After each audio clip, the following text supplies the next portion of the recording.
Olá, amados e amadas. Aqui quem vos fala é o pastor Marcos e nesta videoaula vamos estudar Bibliologia, aula de número 1. Desde já eu peço aos amados, se inscreva no nosso canal, ative o sininho e notificações, marque a palavra todas para estar recebendo os nossos conteúdos automaticamente.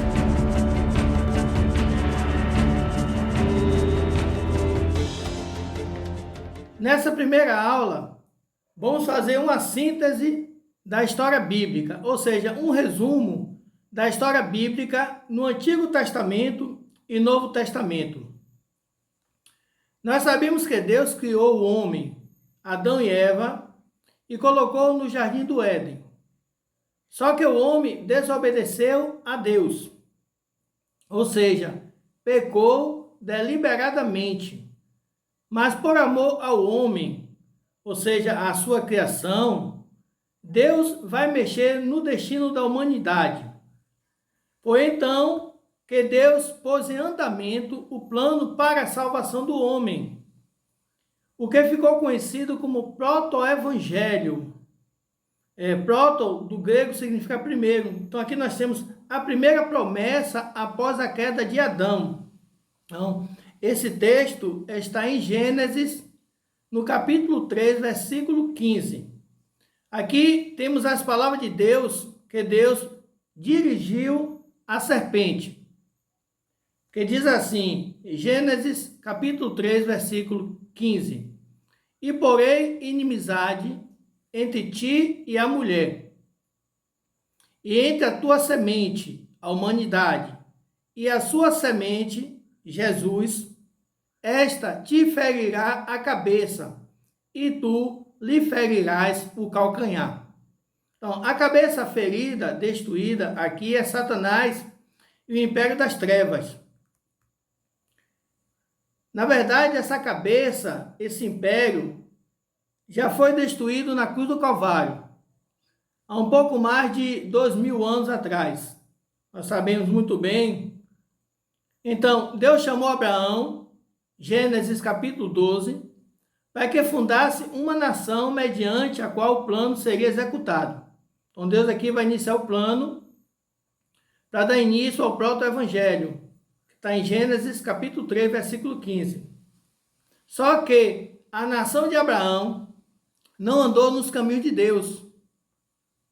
Ou seja, foram desobedientes, igualmente Adão e Eva.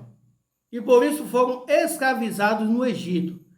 Veja essa foto, uma foto ilustrativa.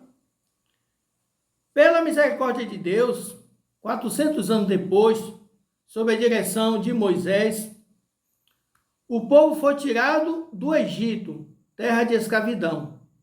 Aqui, Egito aqui é símbolo de terra de escravidão.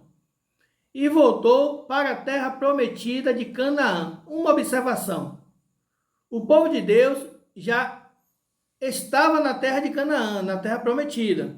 Mas por causa da desobediência, foi levado para o Egito para pagar preço. Então, algo sem necessidade.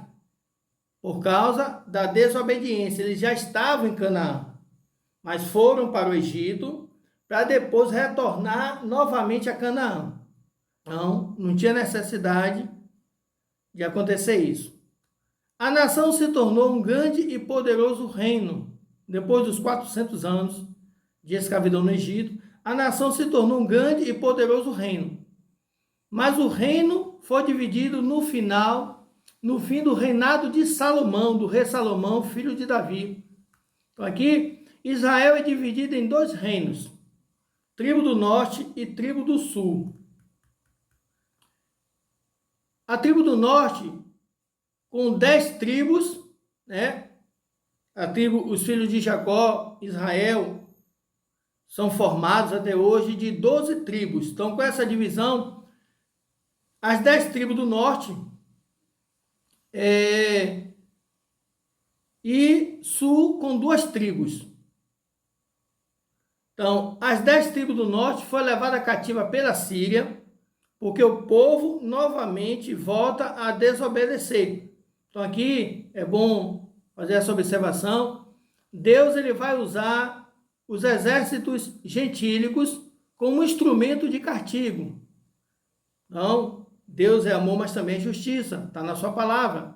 Então, as 10 tribos do norte, ela, por causa da desobediência e falta de cumprimento com os mandamentos de Deus, essa tribo é levada cativa pela Síria.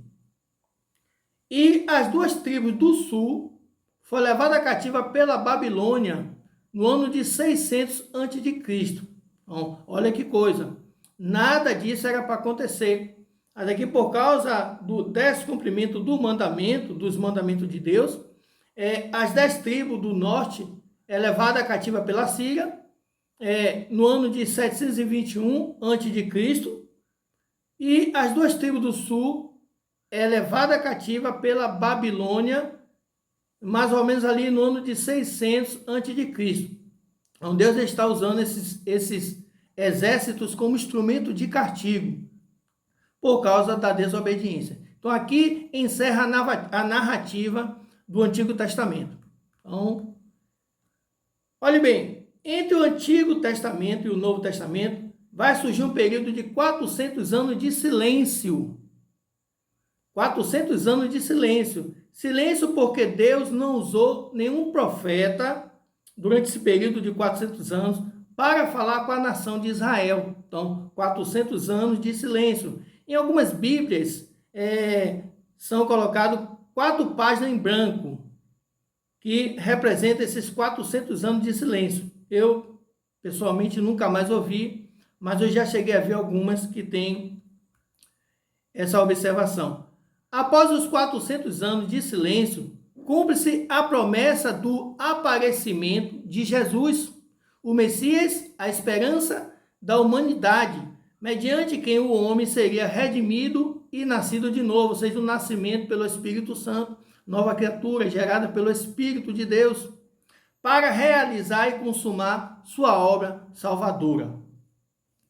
O Senhor Jesus Cristo morreu pelo pecado humano, ressuscitou e ordenou que os discípulos saíssem pelo mundo contando a história da sua vida e seu poder redentor. Então, essa foi a missão dos discípulos, contar a história da vida de Jesus e o seu poder redentor. Jesus, ele morre pelo pecado da humanidade. Assim, obedecendo a ordem, o que ficou conhecido como a grande comissão. Partiram os discípulos por toda parte, em todas as direções, levando as boas novas, alcançando o mundo civilizado conhecido da época. Então aqui vai encerrar também a narrativa do Novo Testamento. Então essa é a síntese da história bíblica. Mas a nossa história continua. Somos a Igreja de Cristo, mensageiros da última hora. Consagração e devoção é a nossa visão. Vida de consagração, vida de devoção. Essa é a nossa missão, como visão para a pregação do Santo Evangelho aqui na terra. Então, só nos resta ide e pregai. Eu quero deixar um texto para mostrar a grande comissão que está em Mateus, no capítulo 28, versículo 19 e versículo 20. Versículo 19, portanto, ide, fazer discípulos de todas as nações, batizando-os em nome do Pai e do Filho e do Espírito Santo. Versículo 20, ensinando-os a guardar todas as coisas que eu vos tenho mandado. E eis que eu estou convosco todos os dias até a consumação dos séculos. Então, assim como Jesus em carne era ali para os discípulos, hoje o Espírito Santo é em nossas vidas. Então, o próprio Senhor Jesus Cristo, ele se move através do Espírito e ele diz que está conosco até a consumação dos séculos. Então, aqui nós vamos encerrar essa primeira aula, Bibliologia, aula de número 1. Você que gostou dessa aula, deixe aí o seu like e compartilhe, para que outras pessoas possam ser alcançadas, para estar também aprendendo sobre essa síntese, esse resumo do Antigo e do Novo Testamento. Então vamos deixar aqui na descrição, dê uma olhada na descrição, sempre estamos colocando coisas importantes, estudos no nosso blog, link dos nossos cursos, para que vocês possam estar melhorando mais ainda o conhecimento com relação às videoaulas que nós estamos postando. Então, mais uma vez, o meu muito obrigado e até a próxima aula com a bênção do nosso Deus.